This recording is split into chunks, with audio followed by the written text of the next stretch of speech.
Hi friends, കൊതിയൻസിൻ്റെ മറ്റൊരു വീഡിയോയിലേക്ക് എല്ലാവർക്കും സ്വാഗതം. നമ്മൾ ഇന്ന് നിൽക്കുന്നത് ജിന്നിലാണ്. കൊടുങ്ങല്ലൂർ ഹൈവേയിൽ പുതിയതായി ആരംഭിച്ചിരിക്കുന്ന ജിന്ന് റെസ്റ്റോറൻറ്റിൽ ഒരു പറ്റം ചെറുപ്പക്കാർ കൂടി തുടങ്ങിയ പുതിയൊരു സംരംഭമാണ് ജിന്ന്.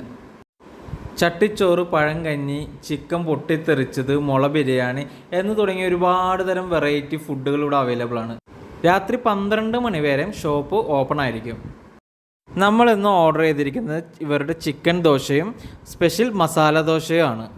വീഡിയോ ഇഷ്ടമായ ചാനൽ സബ്സ്ക്രൈബ് ചെയ്യാൻ മറക്കരുത്. ഇവരുടെ ഫുഡ് അടിപൊളിയായിരുന്നു കേട്ടോ. ചിക്കൻ ദോശ എസ്പെഷ്യലി വളരെയധികം നന്നായിരുന്നു, നല്ല ഫില്ലിംഗ് ഒക്കെ ഉണ്ടായിരുന്നു. ഇവരുടെ മസാല ദോശ അടിപൊളിയായിരുന്നു. അതിനകത്തെ മസാലക്ക് ഒരു പ്രത്യേക ടേസ്റ്റ് തന്നെയായിരുന്നു. ഇവിടെ 36 തരം വെറൈറ്റി ടീകളും അവൈലബിൾ ആണ്. അപ്പോൾ എല്ലാവരും ഇവിടെ വന്ന് ഇവിടുത്തെ ഫുഡ് കഴിക്കുക, അഭിപ്രായം പറയുക.